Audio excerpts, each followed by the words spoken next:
Tedi-bola-panjakana efatra amby roapolo amby roa arivo tsy maintsy ahitsy amin'ny volana May. Andro maneran-tany ho an'ny onjam-peo, very ny fiziny noho ny rivotry ny fivoarana. Kolera, dengue, migy, zava-dehibe ny fananjana ny fahadiovana. Faltafaraka aminao indray tombo-kilasy tongovavy ato anatin'izao fampahalalam-baovao izao, manatitra ny arabary manasanao anaraka ny antsim-pirim-baovao hatramin'ny farany. Pejiny politika avy hatrandry ambany Erjika azon'ny antokony fitondrana ny tanàna n'Antananarivo amin'ny fifidianana ben'ny tanàna izay ataony 9 novambra ho avy izao raha ny vinavina narosi ny seni ho ny avy amin'ny antoko Ilomada. Kajikajy politika anatsarana indray ny antoko no antony anitarany ny feptaona iasan'ny ben'ny tanàna ho hiatrany ity antoko politika ity. Tsy manara-dalàna ny vinavina tety andro hanaovana ny fifidianana ben'ny tanàna raha ho an'ny antoko Ilomada. Onjalalana Ranaivo Manana mbola avatsara no mitatitra ny antsim-pirim-baovao. Tsy manara-dalàna ny vinavina tety andro fifidianana hanaovana ny fifidianana ben'ny tanàna natolotry ny seni ho ny avy amin'ny antoko Ilomada. Efa tamin'ny 10 janoary lasa teo ny tapitra ny feptom-piasan'ny ben'ny tanàna rehetra manerana nosy. Raha araka ny lalàna dia 90 andro mialohan'io nefa tokony namoaka ny didim-panjakana ny antsony mpifidy amin'ny fanjakana izany hoe tamin'ny volana aogositra taona 2022 ary efa tokony tamin'ny volana novambra tamin'ny taondasa no nirosona ny fifidianana ben'ny tanàna saingy namoaka didy nanalava amin'ny fotoana iasan'ny ben'ny tanàna ny HCC noho ny fahabangan-toerany. Eritaona teorian'ny fotoana vafaritry ny lalàna anaovana ny fifidianana ben'ny tanàna, ny vinavina narosin'ny seni anatanterana ny fifidianana ben'ny tanàna sy ny mpanolontsaina izay ataony 9 novambra ho avy izao. Kajikajy anatsara indray ny antokony fitondrana no ambadika izao fanotarana izao hony avy amin'ny antoko Ilomada. Ho sarotra hony avy amin'ity antoko ity ny azony fitondrana ny tanàna n'Antananarivo. Efa fantany zany fa raha tonga dia hiatrika an'io izy ka hoe nde nataontsika hoe jumelé tamin'ny élection législative ny élection communale dia fantany tsara fa ho resy izy. Aleha dia tsorina mihitsy fa resy izy satria tsy manana marana izy eto Antananarivo. Izay anton'izay miaraka amin'ireo fitantanana rehetra tsy nahomby izay nataon'ny ben'ny tanàna teo aloha. Ka izany rehetra zany no antony analavany an'ilay fotoam-piasana izay tsy maintsy ametrahana PDS ka ampisehoany indray satria tena olona kaiky ny mpitondra fanjakana ny tsy maintsy ho apetrany eo ho ampisehoany zany ny amin'ny heriny rehetra satria tsy maintsy anatobaka izy vola, tsy maintsy anatsara ny endriny rehetra izy eo masin'ny mponina Antananarivo zany ho dioviny tanàna mety isy karazana fotodrafitrasa madinidinika ao atao maro isan-karazany mba hanaovana pimaso. Tsy ny ambahamba ihany koa ity mpanao politika ity nanakihana filazan'ny seni fa ny tombony isan'ny olom-pirenena tafiditra anaty lisy fifidianana nandritra ny fotoana nanaovana ny fanavazana isan-taona lisy fifidianana.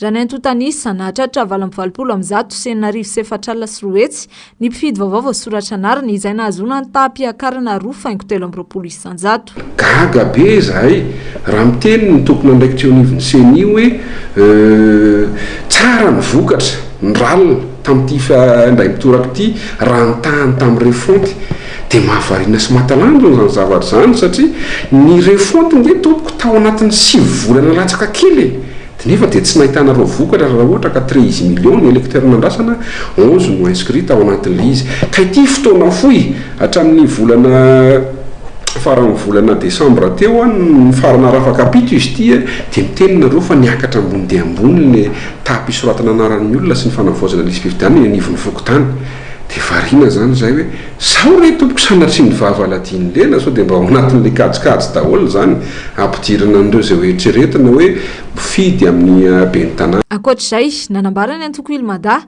fa midika ho fanilihana ny kandida sasatsasany avy hatrany ny fampiakarana ny antom-bola ho 10 tapitrisa ariary amin'ny fifidianana sy olombavavoaka.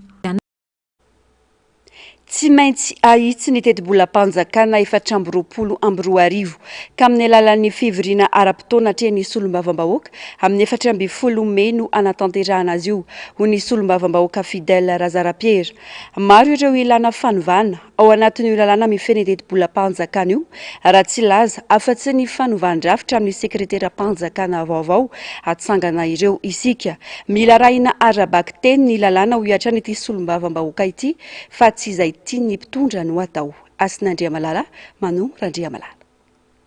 Mampametra-panontaniana ny rehetra no avy ny teti-bola-panjakana amin'ity taona 2024 ity taoriany famoaly sy ny omaly fa ao anatin'ny vanim-potoana ny fivoriana ara-potoana voafaritra lalam-panorenana ivoriany député andiniana indrindra ny lalàna momba ny teti-bola-panjakana na sy pantsiana 2024 no anaovana ny fampielezan-kevitra ho an'ireo député mbola ho candidat. Teren'ny mpamatsy vola ikitika ny lalàna mifeny teti-bola-panjakana io ihany koa ny fanjakana Andrajoel ka tsy maintsy irosoany izany hoy ny solombavam-bahoaka Fidèle Razara-Pierre. Fa le fahefana mpanatateraka ny mbola kende ary fahefana mpanatateraka no manao an'ilay acte réglementaire zany le resaka décret ivalidena n'iny proposition ny CENI iny zany dikan'izay raha amin'izy sepotro zao mbola apetrako anaty farangososina zany io daty io satria mbola ao zay le tenentsika zay hoe takiny le mpamatsy vola nge le mpiara-mobonantoka nge le fanaovana le LFR fa tsy safidy tsony teo zareo miteny hoe zay tsy anao fa amity zany izy tena teren'ny olona mihitsy ataovy io de zay zany mahatonga antsika metraka hoe miandritsika aloha avoaka le daty ary hoe ekeny ve io daty nataon'ny CENI io fa izy koa mety mitsapa koa mitsapa ny alalan'ny rano hoe savy sady sany adva raha ohatra ka ataona am 29 ny fifidianana de so de mba ahitana hoe io fa malemy le adva de hoe alefa ihany atao forcing zareo moa tia manao forcing io fa zany tsy midika hoe atahotra anazy ny adversaire ny aty amin'ny fanoherana indrindrandrindra na ataon'ny rapitso ary vonina ny fanoherana andray anjara ny fifidianana satria fa zay ndray paikady zao le teo le tsy mifidy fa tiandray zany le mampifidy de zay zany le izy fa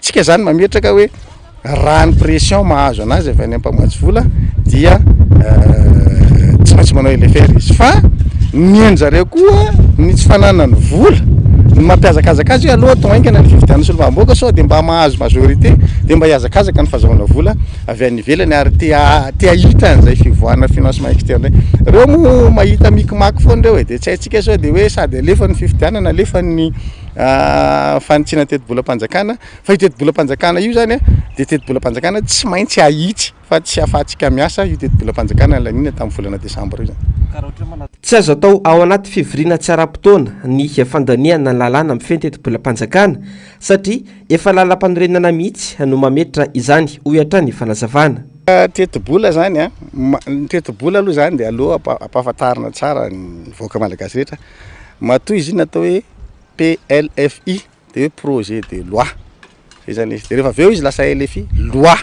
lalàna zany ny lalàna zany raha tianao mivana de lalàna ihany manovana azy fa tsisy an'izany hoe ty lalàna ty de tsy hovana le lalàna de afaka tsy tanterahana na afaka tonga de rimbimbinana eny ampandirana zay ny mahatonga le resaka amaliko le resaka transfert teo ny LFI de zay voasoratra ao de zay njerevanao any amin'ny OGT rehefa aveo ny fampiarana azy hoe nanahoana fampiasana anazy de zay ny mahatonga ny manao LFR satria le lalàna rehefa tianao kitihana de lalàna ihany mikitika anazy raha le lalàna fehan'ny teti-bola-panjakana lasitra zany misy tsy mety de zay mahatonga ny hoe teti-bola-panjakana nasipantsina zany hoe novana ndray zany le izy manao fanitsina le teti-bola-panjakana ifanaraka amin'le zavatra tadiavina zany donc tsisy an'izany atao transfert zany fa manao LFR ianao de zay ndray izy de miova le fampiasana le vola-panjakana amin'ny mahalalàna anazy de arahana arabaky teny lalàna fa tsisy an'izany hoe amin'ny apahany any ny ampiarana lalàna zany. Andrasana araka izany izay ho tapaka ny filan-kevitry minisitra momba ny datim-pifidianana natolotra CENI io. Raha io volavola tety androm-pifidianana nivoaka omaly io mantsy ny jerena dia misy tsy fahatombanana maro indrindra fa ho an'ny solombavam-bahoaka amperinasa ka mbola irotsaka hofidiana indray. Fa mbola tsy mipetraka ny fahaleovantena ny CENI eo amin'ny lafiny fikarakarana ny fifidianana ho inambaran'ny fandairana miara-manonja androany ankoatra ny fankatoavana na tsy ny volavolana tety androm-pifidianana anatanterana ny fifidianana solombavam-bahoaka sy ny ben'ny tanàna mantsy mbola miankina amin'ny fanjakana ihany koa ny teti-bola anatanterana ireo fifidianana ireo. Mialy Raj Nombana, Andry Rakotomalala. Araka ny volavola tety andro navoaka ny vao miaramaly eo tena misahana ny fifidianana omaly amin'ny 7 ny volana Mey izao no vinaviniana anatanterahana ny fifidianana solombavam-bahoaka raha toka amin'ny volana Novambra no hanaovana ny fifidianana ben'ny tanàna sy ny mpandolo-tsaina ny tanàna. Miandry ny fankatoavan'ny gouvernemanta ireo tety andro ireo izay verina fa ho resana ao anatin'ny filan-kevitry minisitra Rampitso Alarobia noho izany ny rehetra. Mbola tsy mametraka ny fahaleovantena ny CENI raha ny zava-misy nijerena ho ny mpamakafakara politika Fanny Razafimanatany tao anatin'ny fandarana miara-manonja androany. Ankoatra ny fanapahana sy ny fankatoavana ireo daty ireo mantsy, miankina amin'ny kitapo-mbola mpanjakana izay ny gouvernemanta no tompon'ny teny farany ny resaka teti-bola entina manatanteraka ireo fifidianana ireo.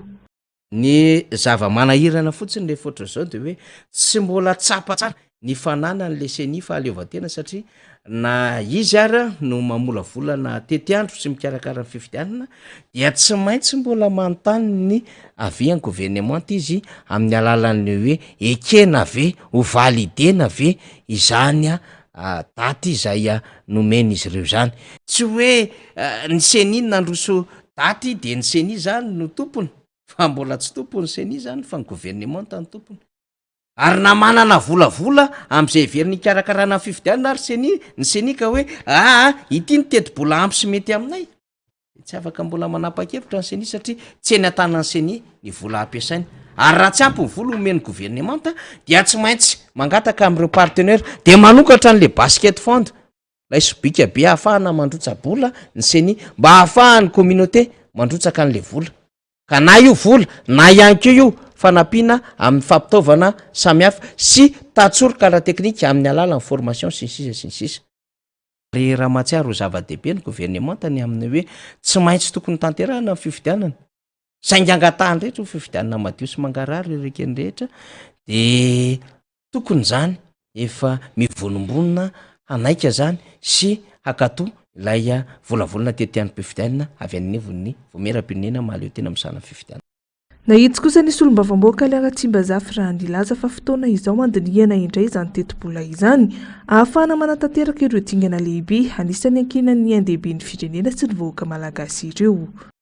Tsara ny manamarika fa ireo vondrona iraisam-pirenena dia mahita ny tsy fetezana amin'ny lafiny elanelana be loatra amin'ny fitantanam-bola eto amintsika amin'ny famoaham-bola sy ny sisa zany sy ny vinavina zay natao tamin'iny loi de finance 2024 iny zay tapahana moa zany na nolanina teny anivony anteny merarotota tany amin'ny volana novambra taona 2024. Eto zany dia tsara ny irosoana amin'izany hoe fandinihana indray ny teti-bola mpanjakana ahafahana miroso sy mama anreto atao hoe dingana zay aroson'ny CENI amin'izao fotoan'izao amin'ny fiatrehana ny raharaham-pifidianana eto amintsika.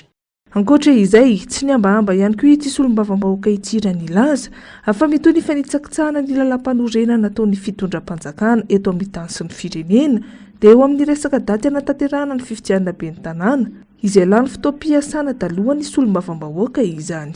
Tahinika tsy manana mbola kandida vonona ny anivon'ny fitondrana na ireo antoko zay manohana azy dia lasa mety ho antony anemorana ve ny fifidianana sa mety ho antony ihany koa ametrahana an'ireo karazana ataontsika hoe fanamariana samihafa manoloana an'izay datim-pifidianana zay narosony CENI zay.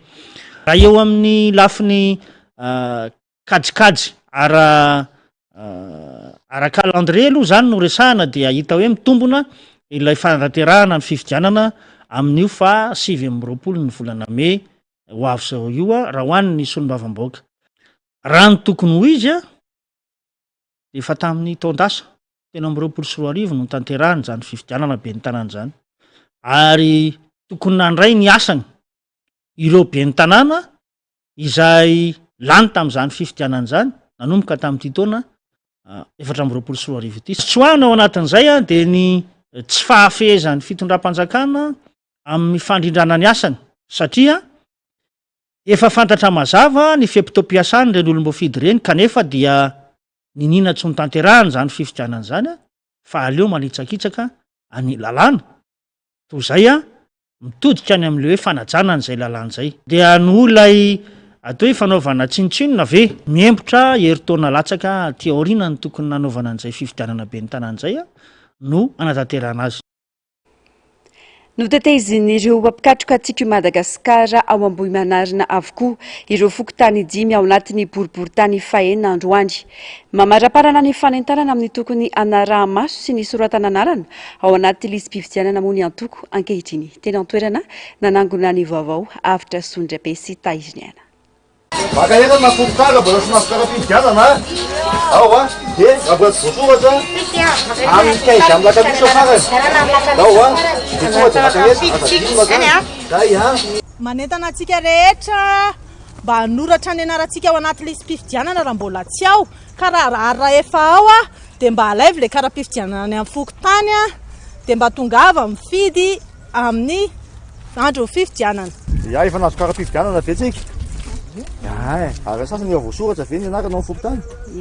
Ya dia aza dino a manamarina tsara ny anarana ao amin'ny fokontany a dia amin'ny andro fifidianana dia tongava mifidy a fa sosy adidy mifidy zay a ny ady tany daholo ny olona an-tanàna tanina mihitsy ny olona hifidy ka tanina mihitsy izy hifidy mba hifidy ny olona rehefa tany a dia alaivo ny kara-pifidianana raha ao ny anaranao dia tany ny olona hifidy a fa sosy adidinao zany fa nga le kara-pifidianana voavoandraina fa nalainany le taloha ihany le taloha ihany raha ohatra ianao ka efa nazo an'ilay tany voaloha dia iny ihany ny ampiasainao.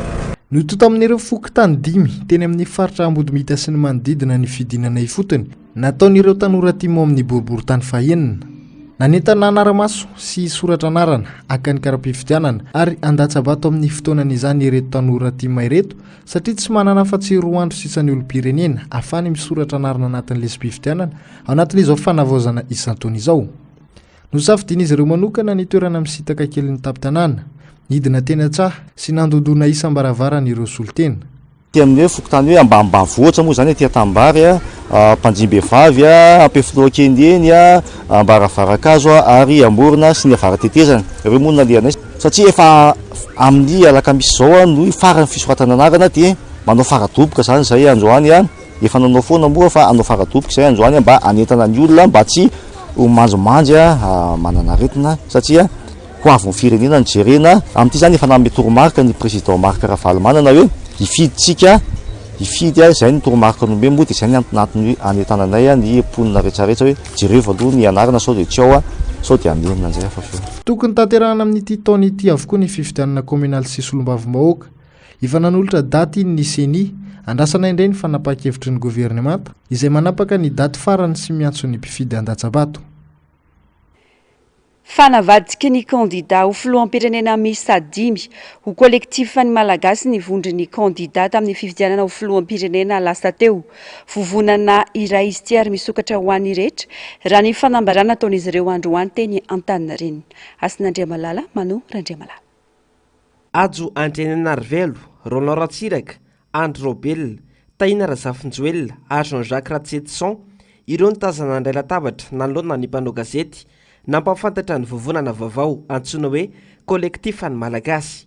Kolektifa ny kandida na ny vondry ny kandida ho filoham-pirenena teo aloha ihany ity navadika ho kolektifa ny malagasy ity raha ny fanazavan'izy ireo.Amitakiny anatsarana trany ny zotram-pifidianana izy dimy rahalahy raha ny fanambarana.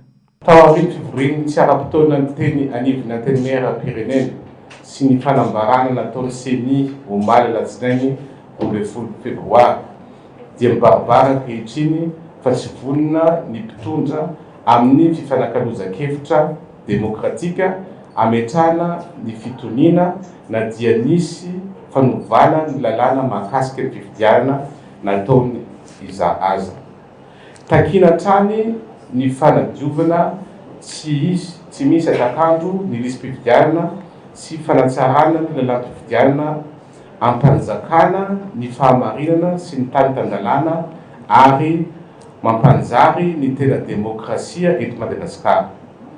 Manamafatrany ary resilahatra tanteraka ny kolektifa ny malagasy fa ny fifidianana ekeny rehetra ary tanterahana anaty fahamarinana sy fanarandalana ihany no lalana demokratika isina fitoniana sy antoky ny fampandrosoana eto Madagasikara. Mitotongana izay tsy izy ny fampianana malagasy noho ny tsy famary toeran'ny mpitondra sy ny kolikoly avolenta mamatotra ireo manam-pahefana tahaka ny miseho any Londres ankehitriny. Tsy voafehy ny fidangany vidim-piainana noho ny tsy fisian'ny politika mazava miompana amin'ny fampandrosoana sy famokarana fa ny serasera sy ny endrika ivelany no imasoana. Potika avokoa ireo fotodrafitrasa fototra tokony hoentina anamora ny andavanandron'ny malagasy satria tsy voaraka ireo mangarahara angatany mpiara-manompo antoka amin'ny fanatanterana ny asa. Tsy ho voavahy mihitsy ireo olana ireo na dia mbola ato anatin'ny telotona. Ny kolektifan'ny malagasy dia manameloka tanteraka mifanampitena ny orinasa-panjakana tahaka ny Air Madagascar JIRAMA sy ireo mpandraraha malagasy izay kitro farany fampandrosoana. Marentana antsika irahina sy ijoro hatrany ho an'ny tombontsoa ambonin'ny firenena malagasy ary ny fanjakana ikatsaka ny fanjakana demokratika ahafahan'ny tsirairay aneo hevitra ankahalalana. Ny kolektifan'ny malagasy dia firaisakina fiara-mitantana mitondra makany amin'ny fampandrosoana ny firenena ary misokatra amin'ny ankilavikery mitovy tanjona aminy. Mitsangana nio ary ny kolektifa ny malagasy. Ny olakolana tsy nahitsy ny valiteny nomeny reto mpikambana tazana ao anatin'ny kolektifa ny malagasy reto raha nantaniny ny mpanao gazety na hiatrika fifidianana sy ny mafambahoaka sy bentanana izy ireo na tsy. Ao anatin'ny elektrony politika foana ny fanomana foana fifidianana ohatry asa mandavataona le izy ary mitsangana kolektifa ny malagasy izay plateforme anankiray fandraisana teo misokatra amin'ny eriverina rehetra izay mitovy tanjona aminy ka na kolektifa malagasy io na plateforme hafa mety samy anana ny hiditra amin'izay zavatsy satria mitanjona ny aneriana tsy le majorité foana ny amin'ny assemblée nationale dia nafana majorité na tsy majorité ny asan'ny antoko politika ny hiditra amin'izay fifidianana zay mikarakara. Araka izany dia somary manjavozavo ny valiteny mbola tsy fantatra na hiatrika fifidianana izy ireo na tsy iaraha malala fa efa samy laza fa anana ny kandidany izy ireo. Izany vaovaon'ny politika ivadika lafim-baovao hafa isika atao anatin'ireto fanadiadiana manaraka ireto. Eo amin'ny vaovaon'ny serasera fantsona iray azona manova sy manefy ny fiarahamonina ny onjapeo. Nanana anjara toerana lehibe teo amin'ny andavanandro ny malagasy ny onjapeo teo aloha mila verina ary atao fanohitra ho an'ny fanomezana lanja ny maha-malagasy ny fikirakirana izany mba amerenana amin'ny toerany ny fanabeazana sy ny fampianarana ary ny fanomezam-baovany olona. Afitra Sondraibe sy Tahiriny any. Manodidina ny adiny raika hatramin'ny adiny roa eo no mihaino radio ny olom-pirenena iray nanontaniana. Miankina amin'izay fandarana sy fotoana koa nefa no mampijanona elana tsy ny mpiaino iray. Mizarazara ary efa maro ireo fandarana amin'ny onjam-peo na miankina na tsy miankina amin'ny fanjakana.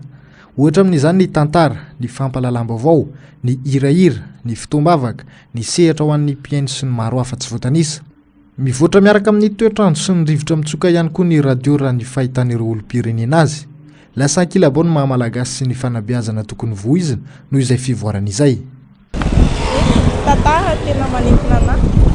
Raha ohatra hoe fotoana ny tantara dia le amin'ny arivo iny fa isan'andro manomboka amin'ny 7-8 eo ny radio. Mihaino ihany aho ndraindraika. Inona tena ihainonao anatin'ny radio? Mihaino hira. Rehefa le mihaino radio hoe arakaraka ndraindray misy fotoana elaela rehefa le tena hoe tsisy atao pandrina dia mihaino hira eo mihaino radio io. Tsy le fampianarana amin'izao zany ny tena zavatra tokony tena hoe mba tena hisy amin'ny radio satria le zavatra misy amin'izao zany saika hirahira sy anina fotsiny tena betsaka dia tsy mitondra n'le fiainan'le olona zany. Manana ny anjara toerana eo amin'ny andavanandro ny mponina na eto an-drenivohitra na any ambanivolo ny radio. Maro ireo feonkirana famantarana paikora izay raiki tapisaka andohany maro. Lefa ny fizany amin'izao fotoana izao noho ny antony maro samihafa. raha oharina tamin'ny taloha dia miendanja ny fanaran'ny olona ny onjam-peo. Tany aloha no azo atao hoe mary fitadidiana na repère zany a ho an'ny olona rehetra, na eo amin'ny lafin'ny ora io, na eo amin'ny lafin'ny fikarakarana sakafo io, na eo amin'ny lafin'ny fanabeazana ny ankizy sy ny karazana io a, ny radio no antsoina hoe mary mpitadidiana tamin'izany fotoana izany. Aizy zany amin'izao fotoana izao. Akavitsiana raisina amin'ny ratsan-tanana sisa ny radio manao izay zavatra izay. Eo amin'ny lafiny hoe inona ny contenu na ny fameniny na ilay aty vilaniny zavatra ho zaraina amin'ny olona dia mialatsiny amin'ny teny fa zany mety hotranainy fa tsy ao anatin'le toe-tsaina malagasy na ny kolotsaina malagasy intsony a, zay a zavatra ataontsika izay satria makatahaka benchmarking ozy ny teny anglisy no ataontsika zany hoe makatahaka zay zavatra ny ivelany a, ino no entinao eto nefa tsy mitondra na inona akory eo amin'ny fivoaran'ny toe-tsaina, eo amin'ny fivoaran'ny fanabeazana, eo amin'ny fivoaran'ny toe-piainan'ilay malagasy. Boboana resaka politika, boboana resaka avy any ivelany a, zay zany ny tena mampatahotra eto amintsika. Ankalaza tsy ho ela ny teny rentsika nefa isika za eto a boboana kolotsaina bahiny a, noho izany a ilay journée mondiale de la radio zany dia tokony nahodina mihitsy a mba ho fanohitra miaraka amin'izay ilay tenireny ankalazaina tsoaty zay a, mba ho tena ho fitaovana entina mampandroso ny olona amin'ny maha olona azy sy ny olona fanahy. Na izany aza dia tsy ho lefy ny herin'ity fantsona fampitana fanabeazana sy fampitam-baovao ity na maro aza ny endrim-pivoarana amin'izao amin'izao. Ny tanany larana voaloha ary be mpianatra ny radio. Ny radio a tsy ho difitra mihitsy raha ny eto Madagasikara aloha na ny any ivelany keo azy, satria raha mijery an'izany Afghanistan zany ianao, raha mijery an'izany Mongolie zany ianao a, mitovitovy amintsika ihany ange. Ny any Pérou sy ny karazany rehetrarehetra eny a, misy tena hoe tsy azo ny Facebook na ny connexion, ka ny radio zany aloha hatramin'izao dia mbola tsy azonao ialana fa mbola io ny mahatakadavitra, na FM io a, na onde moyenne io, na onde courte, na onde longue. 900 mahery ireo radio maneran'ny Madagasikara raha ny fanisana farany. Manana ny heriny amin'ny fanovana olona, fiarahamonina ary ny firenena ny radio noho izay fananany tanjaka manakaiky ny olona izay. Tahaka nisa-taona, ny 13 febroary no marihana maneran-tany ny androan'ny radio. Nankalaza izany isika teto Madagasikara ary ny karakarana adevitra nandraisan'ireo onjam-peo maro teto andrenivohitra anjara. Nampitondraina ny loha hevitra hoe ny radio manamarika ny lasa mampitoetra ny ankehitriny fanohitra ho ny taona 700 no teraka ny onjam-peo noho ny firoborobon'ny siansa, fa ny taona araiky amin'ny 700 vao tonga teto Madagasikara zany. Tamin'ny alalan'ny radio Tananarivo izay nandefa ny fandaharana voalohany ny 7 aprily 1700. Pejy fahasalamana kosa indray efa mananotany ny Madagasikara ny arety mifindra dengue sy ny kolera, tsy misy afa-tsy ny fanajana ny fahadiovana ihany hoy ny mpitsabo no ahafana misoroka mba tsy hahatongavan'ny kolera eto amintsika. Ity aretina ity izay mamono ao anatina fotoana fohy aratara ny fitsaboana ho an'ny dengue izay aretina azo avy amin'ny kaikitry ny moka indray dia ny fampiasana n'ilay misy ody moka ihany no fiarovana mahomby hoy hatrany ny mpitsabo. Tatopavaony onjalalaina ranaivo manana eo amin'ny sary sy rindran-tsary ny mbola afa-tsara. Ny fanajana ny fahadiovana ny fomba iray ahafana miaro amin'ny fiparitahany areti-mifindra toy ny kolera sy ny dengue. Efa hitan'ireo aretin'ireo amin'ny nosy ravavy toy ny ao Comore sy Maurice. aretina mora mifindra ary mety mamono aingana ny kolera raha tsy voatsambo ara-potoana, ny fihinanana sakafo tsy voadio tsara, ny fiparitahan'ny fako ary ny fanaovana maloto akalamanjana no anisany manamora ny fifindran'ity aretina ity. Manana anjara toerana lehibe amin'ny fitandrona ny fahadiovan'ny sakafo ny mpivarotra hani-masaka mba hisorohana ity aretina ity. Ny tena fitandremana aloha zany ny tena mila ataontsika amin'izao zany dia ny fahadiovana amin'ny lafiny rehetra mihitsy.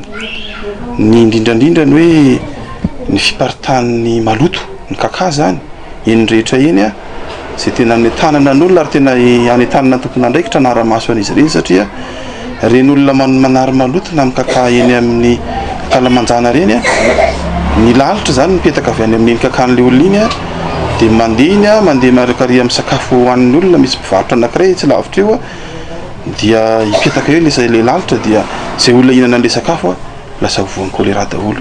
Indrindra entanina ny mpivarotra moa zany, mpivarotra rehetra mihitsy tsy tokony sakafo hitapitapy-rivotra sy ho azon'ny lalitra zany fa tokony voaharo tsara ny sakafo ao anatin'ny vitrine na hoe misy an'le arona sakafo reny a, ohatran'ny lay kely reny a. Any amin'ireo toerana be ala kosa ny tena ahitana ny aretina dengue izay azo avy amin'ny kakitry ny moka.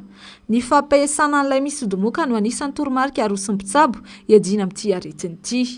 Ny dengue moa zany amin'ny ankapobeny dia amin'ny faritra manamorona ny atao hoe any amin'ny amorontsiraka reny tena ambony be ny ka mety sehoany satria ny moka izay mamindra, misy moka karazana moka mamindra an'le dengue sahala mitovitovy amin'ny palu ihany dia iny tranga iny zany a, ny fitandremana dia hoe mila matory anaty lay.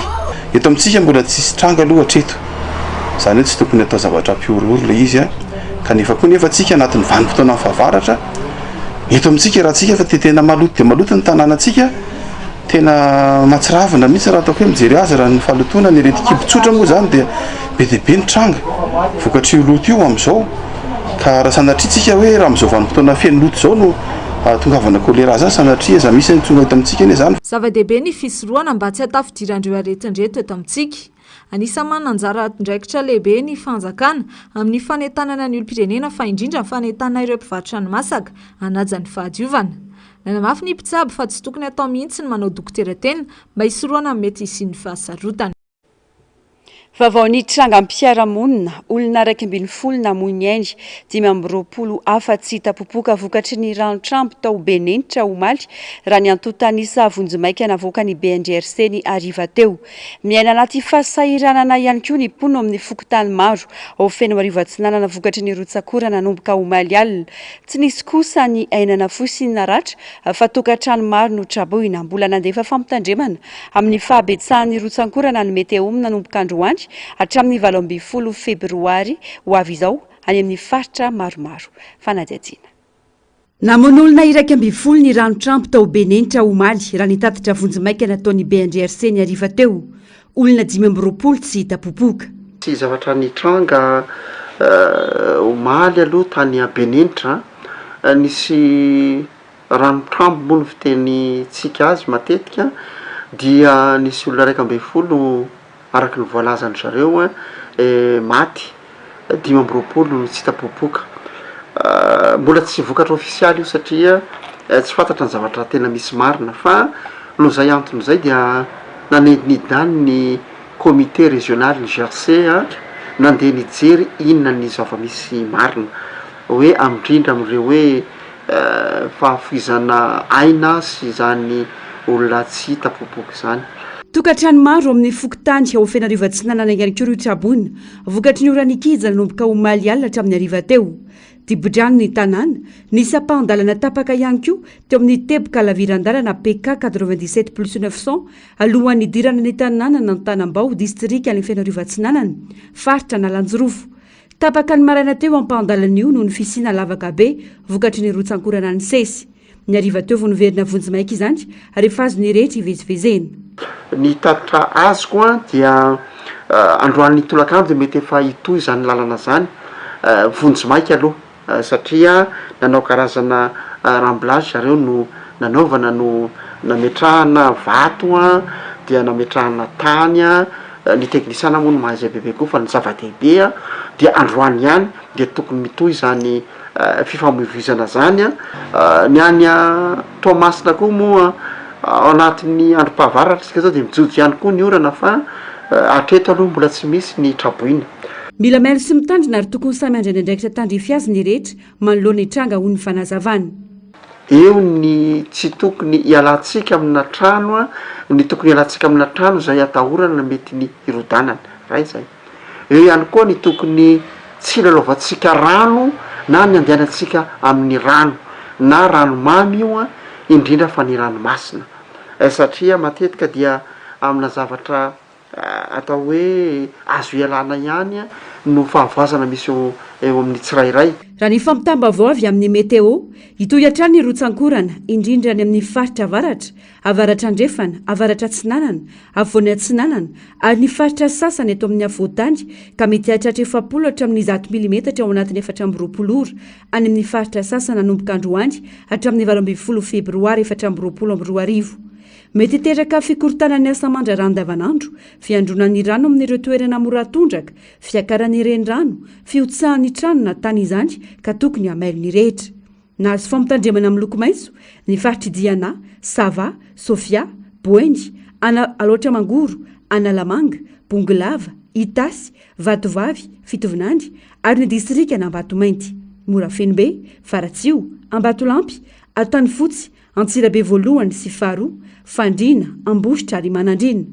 Filazana fampitandremana amin'ny loko mavo kosa loza manambana ho an'ny faritra Nalanjirofo, Atsinanana ary Betsiboka.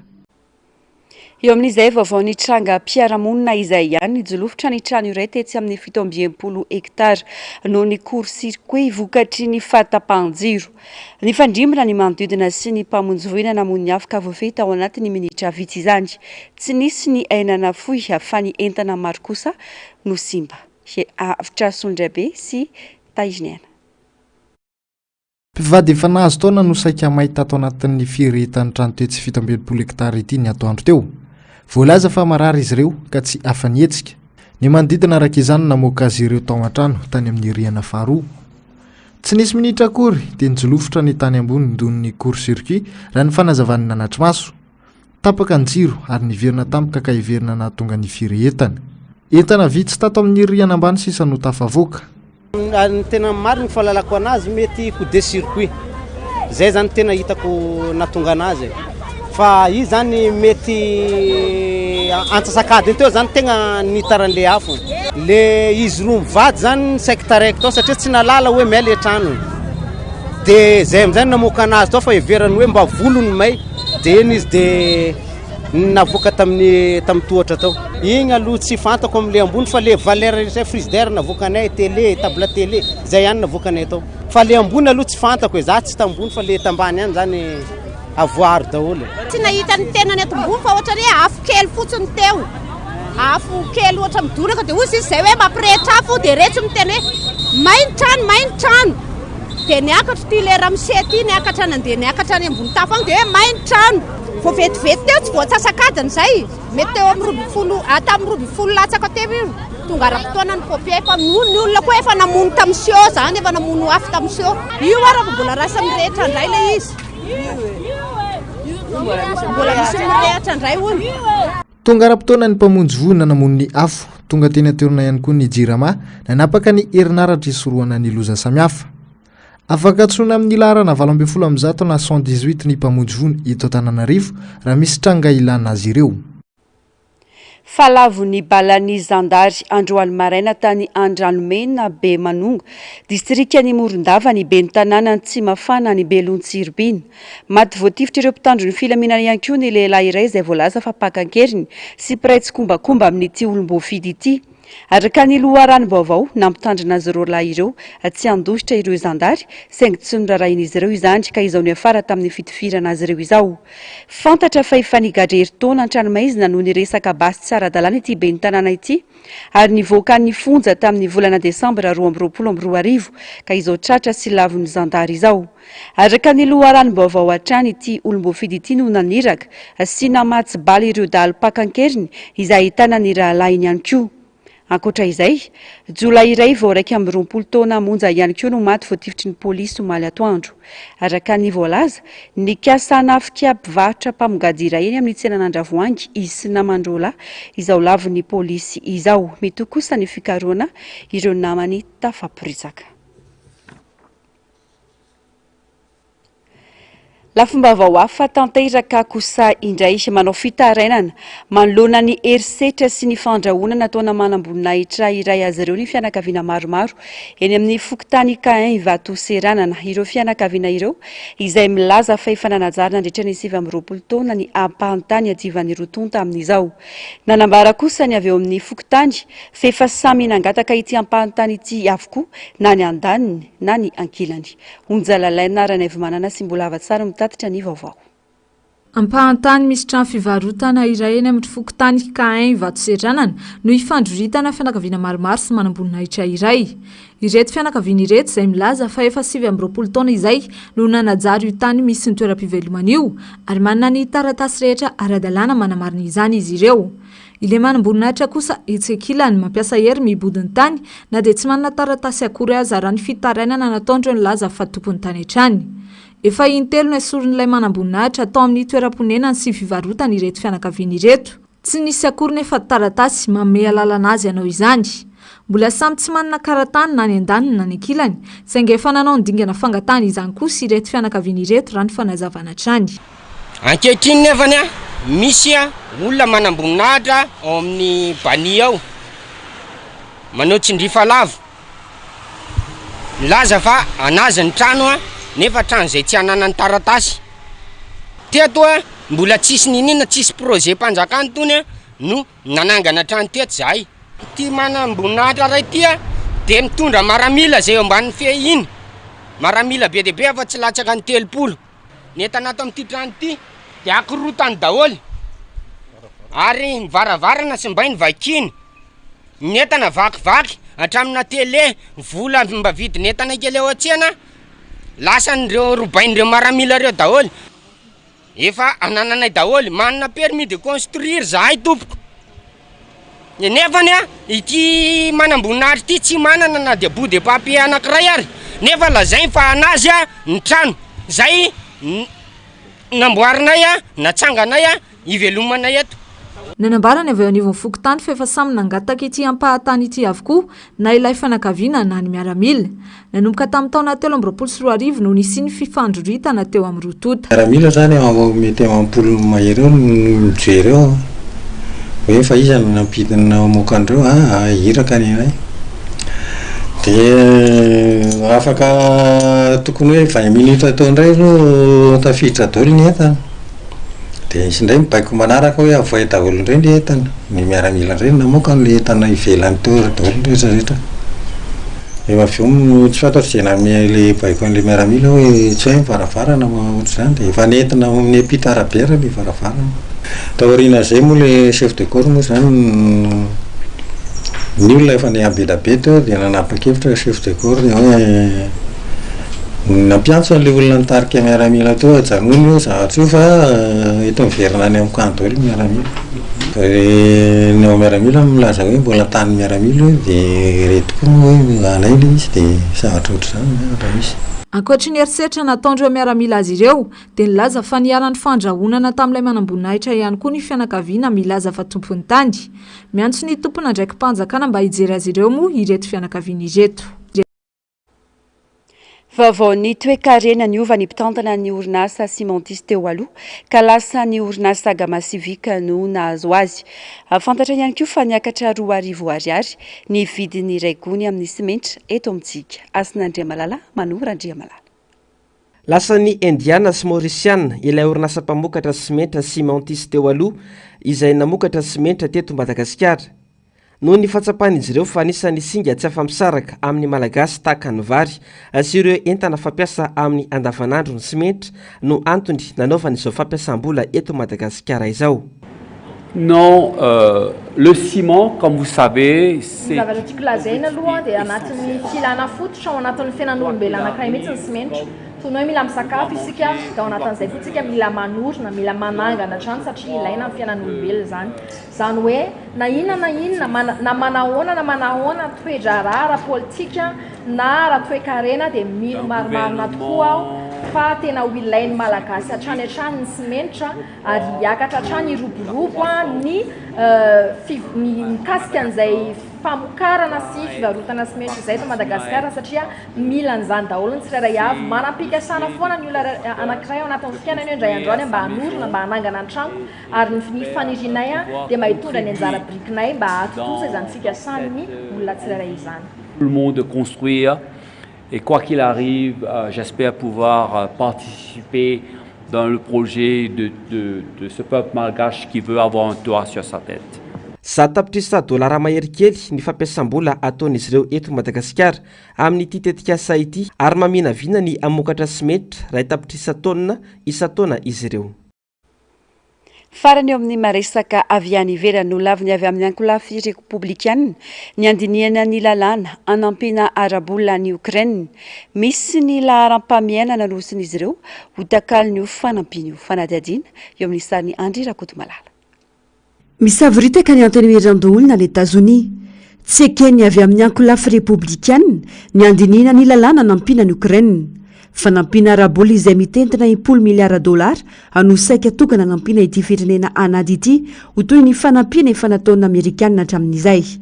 Nanamafy Mike Johnson mpitarika ny repoblikanina amin'ny antony mirandoolona fa tsy aroso anatin'ny ladinika ity lalàna ity kanefa tsy maintsy mandalo eo anatrehany antony mirandoolona ny famoahany io fanampiana io.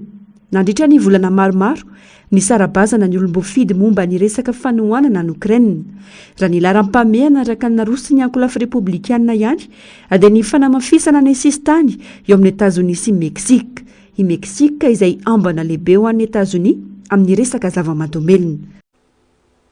Toy ny mahazatra ny fandarana ahoana marina Global News no rahina ovitrany aorian'izao fampahalalam-baovao izao aorian'izay kosa ny horonan-tsary mitondra ny lohateny hoe To Be Git ny tenako tomboklasy tomgovavy mame fotoananao amin'ny rahampitso indray veloma tompoko.